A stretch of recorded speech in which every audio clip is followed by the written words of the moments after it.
ओम शांति 2 मार्च 2026 प्रातः मुरली बाबा कहउछंती मिठे बच्चे निजे जोगयुक्त स्थिति रे रही अन्य मानकु जोगर अभ्यास कराओ। जोग कराउथिबा आत्मार बुद्धि जोग केबे भी एणे तेणे जीवा उचित नुही।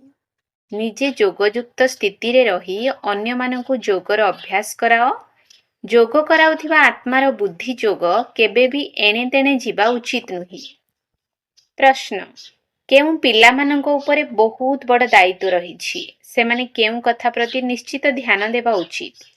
केउं पिलामानंको उपरे बहुत बड़ दायित्व रहिछि सेमाने केउं कथा प्रति निश्चित ध्यान देबा उचित। उत्तर जेउं पिलामाने निमित्त टीचर होई अन्य मानंकु जोग कराउछंती सेमानंको उपरे बहुत बड़ गुरु दायित्व रहिछि। जदि जोग कराइबा समय रे सेमानंकर बुद्धि अन्य आड़े घुरुछि तेबे सेमाने सेवा परिवर्ते अपसेवा करुछंती। सेथिपाई सेमानको ही ध्यान रखिबाको हेबो जे मो द्वारा सर्वदा पुण्यर कर्म हेउथाउ। गीत ओम नमो शिवाय। ओम शांति। बाबा समस्त संतान मानकु प्रथमे सम्मुखरे बसी लक्ष्य स्थित हेबा पाई दृष्टि देइथांती। जेपरि ब्रह्मा बाबा कहउछंती शिव बाबांको स्मृति रे बसिछि तुमे मध्य शिव बाबांको स्मृति रे बस। एबे प्रश्न उठुछि जे जी जोग दृष्टि देबा पाई सम्मुखरे बसिछंती से सारा समय शिव बाबांको स्मृति रे रहुछंती जहा कि अन्य मानंकु मध्य आकर्षण करिवो। बाबांको स्मृति द्वारा बहुत शांति रे रहिबो। जदि तुमे अशरीरी होई शिव बाबांको स्मृति रे रहिबो तेबे अन्य मानकु मध्य शांत अवस्था को नहीं जाई परिबो। काहेकि ना तुमे टीचर होई बसिछ ना। जदि टीचर ही ठीक भाबरे स्मृति रे नथिबे तेबे अन्य माने मध्य स्मृति रे रहि परिबे नाही। प्रथमे तो एही विचार करिबा दरकार जे मु जे कि सेही प्रियतम बाबांकर प्रेमिका अटे तांको स्मृति रे बसिछि। प्रत्येक एही भली निजको पचारंतु। जदि बुद्धि अन्य आड़े चली जाउछि देह अभिमान आसी जाउछि तेबे जान सेवा नुहे अपसेवा करिबा पई बसिछे। ए सब बुझिबार कथा ना। किछि सेवा तो कल नाही एमिति खालीटारे बसिछ तेबे निजर क्षति ही करिवो। जदि टीचर र बुद्धि जोग एणे तेणे घुरुथिबो तेबे से अन्य को कोन सहयोग करिवो। तेणु जेउ माने टीचर होई बसुछंती से माने निजको पचारंतु जे मु पुण्यर काम करुछि। जदि पाप कर्म करिवो तेबे दुर्गति को प्राप्त करिवो पदभ्रष्ट होई जिवो। जदि एही भली आत्मा को गद्दी उपरे बसाउछ तेबे तुमे टीचर मध्य दायी अट। शिव बाबा तो समस्तंकु जानिछंती। एही बाबा मध्य समस्तंकर अवस्था को जानिछंती। शिव बाबा कहिबे ये टीचर होई संदेली उपरे बसिछंती किंतु एहांकर बुद्धि जोग तो बाहरे घुरुछि ये अन्य को कोन सहयोग करिवे। तुमे ब्राह्मण पिला माने निमित्त होइछ शिव बाबांकर संतान होई तांको ठारु संपत्ति नेबा पाई। बाबा कहउछंती हे आत्मा मानी केवल मते मने पकाओ। जदि टीचर होई बसुछ तेबे जोगयुक्त अवस्था रे बस। एमिति तो प्रत्येकंकु बाबांकु मने पकाइबार अछि। छात्र मध्य निजर अवस्था को जानी परिबो जे मु पास हेबी ना फेल हेबी। टीचर मध्य जानी थांती। जदि केही ट्यूशन टीचर मध्य रखी थांती से मध्य जानी थांती। लौकिक पाठ पढ़ारे तो जदि केही स्वतंत्र शिक्षक रखिबाकु चाहिबे तेबे रखि परिबे। जदि एठारे केही कहउछंती मते जोगरे बसाओ तेबे बाबांको स्मृति रे बसिबाकु हेबो। बाबांकर आज्ञा हेउछि केवल मते मने पकाओ। तुमे प्रेमिका अट तेणु चालिबा बुलिबा समय निजर प्रेमिकंकु मने पकाओ। सन्यासी माने ब्रह्म को मने पकाई थांती। भाबुछंती आमे जाई ब्रह्म रे लीन होई जिवु। जेउ माने अधिक मने पकाउथिबे सेमानकर अवस्था भल थिबो। प्रत्येकंक निकटरे किछि ना किछि विशेषता तो अछि ना। तुमको कुहा जाउछि जे बाबांको स्मृति रे रु निजको मध्य स्मृति रे रहिबार अछि।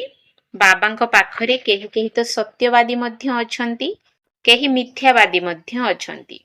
निजे निरंतर स्मृति रे रहिबा बड़ मुश्किल।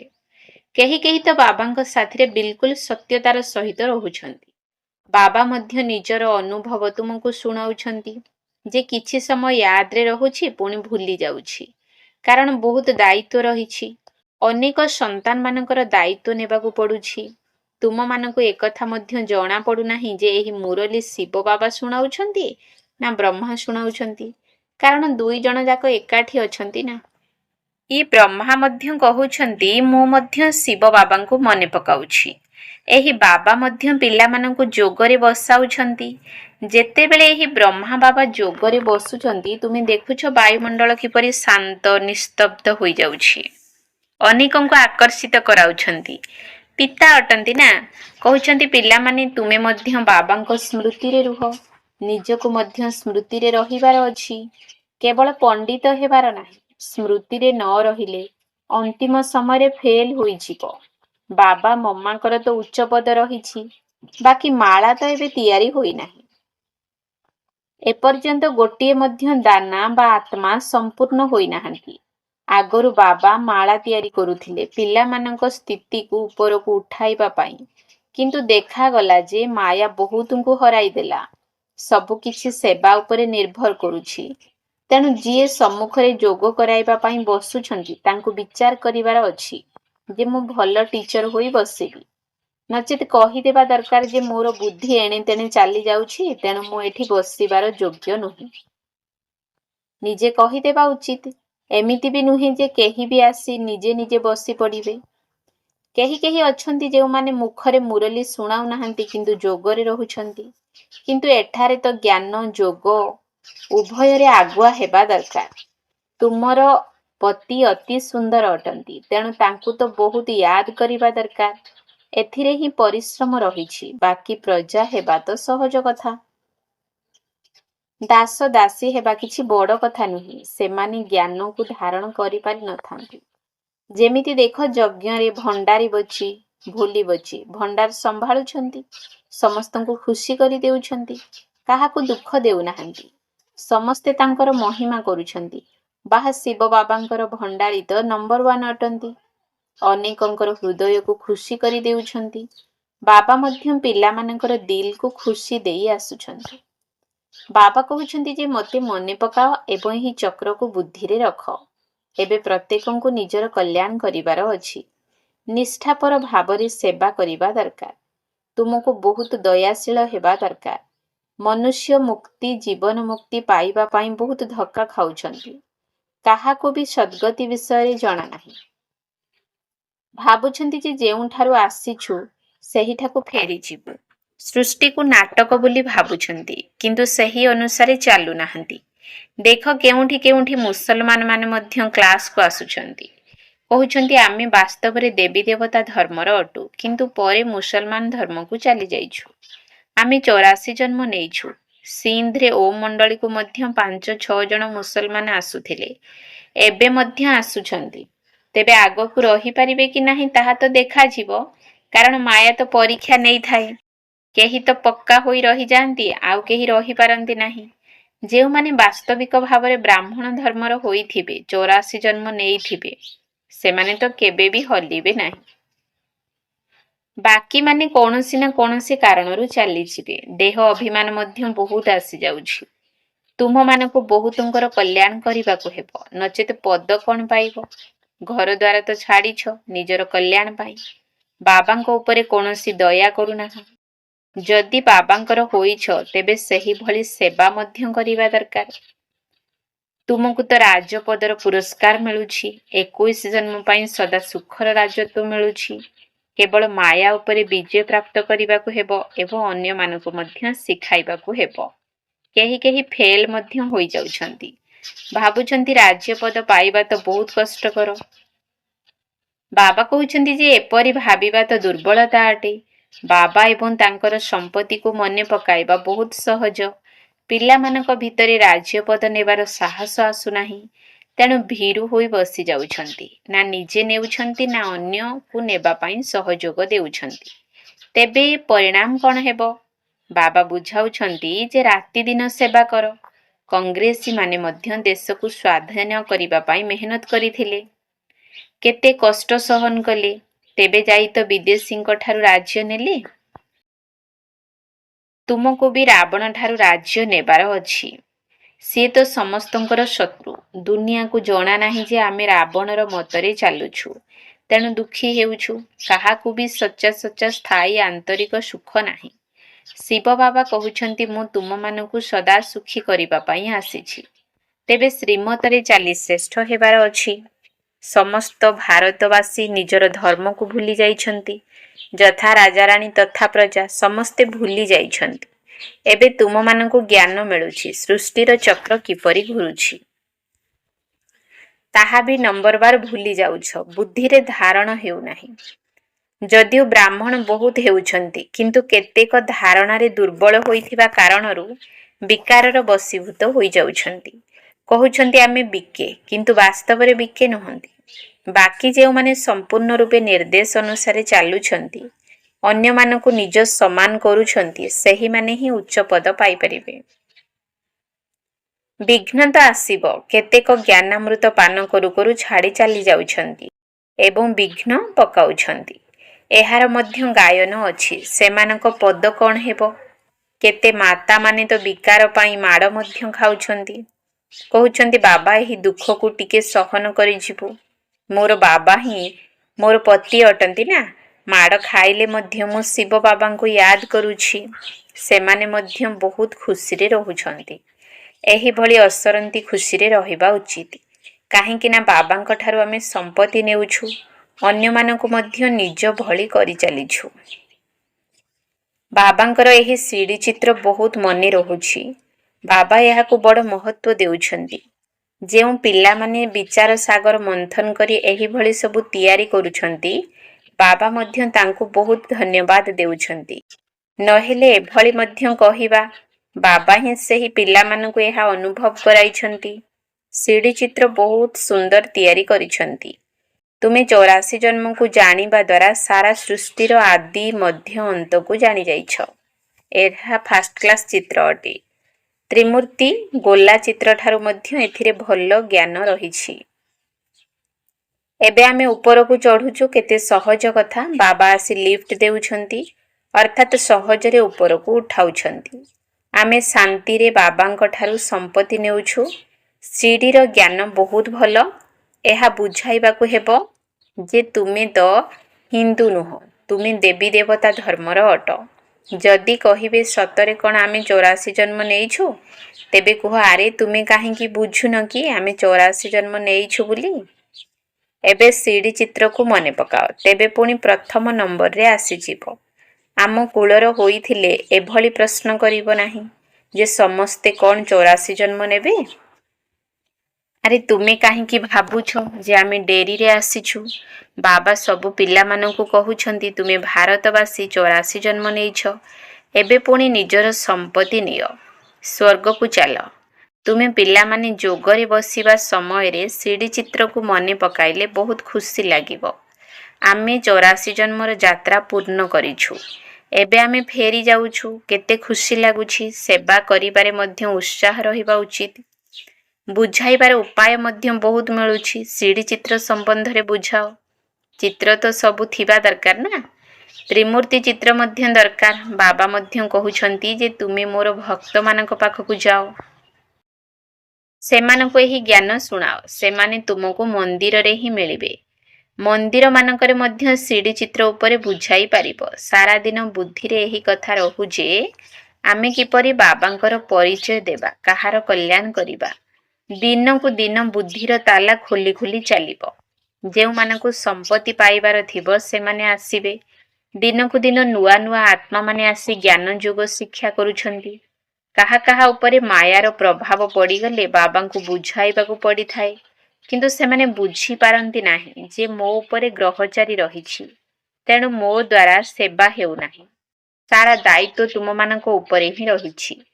ନିଜ ସମାନ ବ୍ରାହ୍ମଣ ତିଆରି କରିଚାଲ।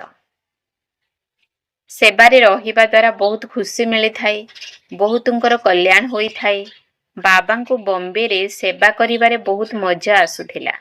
ବହୁତ ନୂଆ ନୂଆ ଆତ୍ମା ଆସୁଥିଲେ। ବାବାଙ୍କର ତ ବହୁତ ମନ ହେଉଛି ଯେ ସେବା କରନ୍ତି କି। ପିଲାମାନଙ୍କୁ ମଧ୍ୟ ଏହିଭଳି ଦୟାଶୀଳ ହେବା ଉଚିତ। ସେବାରେ ଲାଗିଯିବା ଉଚିତ। ମନରେ ଏହି କଥା ରହିବା ଦରକାର ଯେ କାହାକୁ ନିଜ ସମାନ ନ କରିବା ପର୍ଯ୍ୟନ୍ତ ଅର୍ଥାତ୍ ବାବାଙ୍କ ପରିଚୟ ନ ଦେବା ଯାଏ ଭୋଜନ ମଧ୍ୟ କରିବାର ନାହିଁ।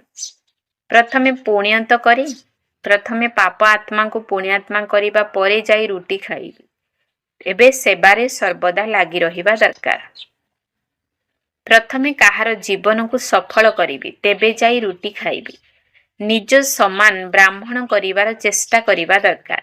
ପିଲାମାନଙ୍କ ପାଇଁ ପତ୍ରିକା ବାହାରୁଛି, କିନ୍ତୁ ବିକେ ମାନେ ଏତେ ପଢୁନାହାନ୍ତି। ଭାବୁଛନ୍ତି ଆମକୁ ଏସବୁ ପଢିବା ଦରକାର ନାହିଁ, ଏସବୁ ତ ବାହାର ଲୋକଙ୍କ ପାଇଁ। ବାବା କହୁଛନ୍ତି ବାହାର ବାଲା ତ ବିନା ଟିଚରରେ କିଛି ବି ବୁଝିପାରିବେ ନାହିଁ। ତେଣୁ ଏହା ହେଉଛି ବ୍ରହ୍ମା କୁମାର କୁମାରୀ ମାନଙ୍କ ପାଇଁ, ଯାହାକି ଏମାନେ ପଢି ସତେଜ ହୋଇଯିବେ। କିନ୍ତୁ ଏମାନେ ପଢୁନାହାନ୍ତି। ସବୁ ସେଣ୍ଟର ବାଲାଙ୍କୁ ବାବା ପଚାରୁଛନ୍ତି ଯେ ପୁରା ମ୍ୟାଗାଜିନ୍ କିଏ ପଢୁଛନ୍ତି, ମ୍ୟାଗାଜିନ୍ରୁ କଣ ବୁଝୁଛନ୍ତି, କେତେ ଠିକ୍ ଲାଗୁଛି। ମ୍ୟାଗାଜିନ୍ରେ ଲେଖା ଦେଇଥିବା ଲେଖକଙ୍କୁ ମଧ୍ୟ ଧନ୍ୟବାଦ ଦେବା ଦରକାର ଯେ ଆପଣ ବହୁତ ଭଲ ଲେଖା ଲେଖିଛନ୍ତି, ଆପଣଙ୍କୁ ଧନ୍ୟବାଦ ଦେଉଛୁ। ମେହନତ କରିବାକୁ ହେବ, ପତ୍ରିକା ପଢିବାକୁ ହେବ। ଏହା ହେଉଛି ପିଲାମାନଙ୍କୁ ସତେଜ କରିବା ପାଇଁ ପତ୍ରିକା। କିନ୍ତୁ ପିଲାମାନେ ପଢୁନାହାନ୍ତି। ଯେଉଁମାନଙ୍କର ନାମ ବିଖ୍ୟାତ ଅଟେ ସେମାନଙ୍କୁ ସମସ୍ତେ ଡାକୁଛନ୍ତି। ବାବା ଭାଷଣ କରିବା ପାଇଁ ଆମ ପାଖକୁ ଅମୁକଙ୍କୁ ପଠାନ୍ତୁ। ତେବେ ବାବା ବୁଝାଉଛନ୍ତି ଯେ ନିଜକୁ ଭାଷଣ କରିବା ଜଣା ନାହିଁ, ସେଥିପାଇଁ ତ ଡାକୁଛନ୍ତି। ତେଣୁ ସେବା ଯୋଗ୍ୟ ପିଲାମାନଙ୍କୁ କେତେ ସମ୍ମାନ ଦେବା ଦରକାର। ଆଚ୍ଛା, ମିଠା ମିଠା ଶିଖିଲେ ଦେ ସନ୍ତାନ ମାନଙ୍କ ପ୍ରତି ମାତା ପିତା ବାପ ଦାଦାଙ୍କର ମଧୁର ସ୍ନେହ ସମ୍ପନ୍ନ ଶୁଭେଚ୍ଛା ଏବଂ ସୁପ୍ରଭାତ। ଆତ୍ମିକ ପିତାଙ୍କର ଆତ୍ମିକ ସନ୍ତାନ ମାନଙ୍କୁ ନମସ୍ତେ। ଆତ୍ମିକ ସନ୍ତାନ ମାନଙ୍କର ଆତ୍ମିକ ବାପ ଦାଦାଙ୍କୁ ନମସ୍ତେ ନମସ୍ତେ ନମସ୍ତେ। ସୁପ୍ରଭାତ। ଧାରଣ ପାଇଁ ମୁଖ୍ୟ ସାର 1 ନମ୍ବର ପଏଣ୍ଟ। ରାଜପଦର ପୁରସ୍କାର ନେବା ପାଇଁ ସମସ୍ତଙ୍କ ହୃଦୟକୁ ଖୁସି କରିବାକୁ ହେବ। ବହୁତ ବହୁତ ଦୟାଶୀଳ ହୋଇ ନିଜର ଏବଂ ସମସ୍ତଙ୍କର କଲ୍ୟାଣ କରିବାକୁ ହେବ। ନିଷ୍ଠାପର ଭାବରେ ସେବା କରିବାକୁ ହେବ।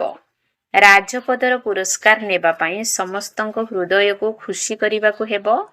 ବହୁତ ବହୁତ ଦୟାଶୀଳ ହୋଇ ନିଜର ଏବଂ ସମସ୍ତଙ୍କର କଲ୍ୟାଣ କରିବାକୁ ହେବ। ନିଷ୍ଠାପର ଭାବରେ ସେବା କରିବାକୁ ହେବ। 2 ନମ୍ବର ପଏଣ୍ଟ। ଦେହ ଅଭିମାନରେ ଆସି ଅପସେବା କରିବାର ନାହିଁ। ସର୍ବଦା ପୁଣ୍ୟ କର୍ମ କରିବାର ଅଛି। ଅନ୍ୟମାନଙ୍କୁ ମଧ୍ୟ ନିଜ ସମାନ ବ୍ରାହ୍ମଣ କରିବାର ସେବା କରିବାକୁ ହେବ।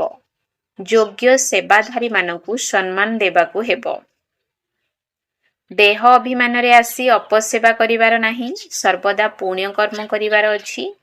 ଅନ୍ୟମାନଙ୍କୁ ମଧ୍ୟ ନିଜ ସମାନ ବ୍ରାହ୍ମଣ କରିବାର ସେବା କରିବାକୁ ହେବ। ଯୋଗ୍ୟ ସେବାଧାରୀ ମାନଙ୍କୁ ସମ୍ମାନ ଦେବାକୁ ହେବ। ବରଦାନ। ମନନ ଶକ୍ତି ଦ୍ୱାରା ବ୍ୟର୍ଥ ସଂକଳ୍ପର ବୋଝକୁ ସମାପ୍ତ କରୁଥିବା ସଦା ଶକ୍ତିଶାଳୀ ଆତ୍ମା ହୁଅ। ମନନ ଶକ୍ତି ଦ୍ୱାରା ବ୍ୟର୍ଥ ସଂକଳ୍ପର ବୋଝକୁ ସମାପ୍ତ କରୁଥିବା ସଦା ଶକ୍ତିଶାଳୀ ଆତ୍ମା ହୁଅ। ଆତ୍ମା ଉପରେ ବ୍ୟର୍ଥର ହିଁ ବୋଝ ରହିଛି। ବ୍ୟର୍ଥ ସଂକଳ୍ପ, ବ୍ୟର୍ଥ ବାଣୀ, ବ୍ୟର୍ଥ କର୍ମ, ଏହା ଦ୍ୱାରା ହିଁ ଆତ୍ମା ଭାରୀ ହୋଇଯାଇଥାଏ। ଏବେ ଏହି ବୋଝ ଗୁଡ଼ିକୁ ସମାପ୍ତ କର। ଏଥିପାଇଁ ସର୍ବଦା ସେବାରେ ହିଁ ବ୍ୟସ୍ତ ରୁହ। ମନନ ଶକ୍ତିକୁ ବଢ଼ାଅ। ମନନ ଶକ୍ତି ଦ୍ୱାରା ଆତ୍ମା ଶକ୍ତିଶାଳୀ ହୋଇଯିବ। ଯେପରି ଭୋଜନକୁ ହଜମ କରିବା ଦ୍ୱାରା ରକ୍ତ ତିଆରି ହୋଇଥାଏ, ସେହିପରି ଜ୍ଞାନକୁ ମନନ ଚିନ୍ତନ କରିବା ଦ୍ୱାରା ଆତ୍ମାର ଶକ୍ତି ବୃଦ୍ଧି ହୋଇଥାଏ। ସ୍ଲୋଗାନ। ଯେଉଁମାନେ ନିଜର ସ୍ୱଭାବକୁ ସରଳ କରିଦିଅନ୍ତି ସେମାନଙ୍କର ସମୟ ବ୍ୟର୍ଥରେ ଯାଇନାହିଁ। ଯେଉଁମାନେ ନିଜର ସ୍ୱଭାବକୁ ସରଳ କରିଦିଅନ୍ତି ସେମାନଙ୍କର ସମୟ ବ୍ୟର୍ଥରେ ଯାଏ ନାହିଁ। ଅବ୍ୟକ୍ତ ଇଶାରା। ନିଶ୍ଚୟର ମୂଳଦୁଆକୁ ମଜବୁତ କରି ସର୍ବଦା ନିର୍ଭୟ ଏବଂ ନିଶ୍ଚିନ୍ତ ରୁହ। ଯିଏ ନିଶ୍ଚୟ ବୁଦ୍ଧି ହୋଇଥିବେ ସେ ସର୍ବଦା ନିଶ୍ଚିନ୍ତ ସ୍ଥିତିରେ ରହୁଥିବେ। ତାର କୌଣସି ପ୍ରକାରର ଚିନ୍ତନ ବା ଚିନ୍ତା ନଥିବ। କଣ ହେଲା, କାହିଁକି ହେଲା, ଏଭଳି ତ ହେବା କଥା ନୁହେଁ, ଏସବୁ ହେଲା ବ୍ୟର୍ଥ ଚିନ୍ତନ। ନିଶ୍ଚୟ ବୁଦ୍ଧି ଆତ୍ମା ସର୍ବଦା ନିଶ୍ଚିନ୍ତ ସ୍ଥିତିରେ ରହିଥାଏ। ସେ କେବେ ବି ବ୍ୟର୍ଥ ଚିନ୍ତନ କରିନଥାଏ। ସର୍ବଦା ସ୍ୱଚିନ୍ତନରେ ରହୁଥିବା ଆତ୍ମା ନିଜର ସ୍ୱସ୍ଥିତି ଦ୍ୱାରା ପରିସ୍ଥିତି ଉପରେ ବିଜୟ ପ୍ରାପ୍ତ କରି ନେଇଥାଏ। ଓମ୍ ଶାନ୍ତି।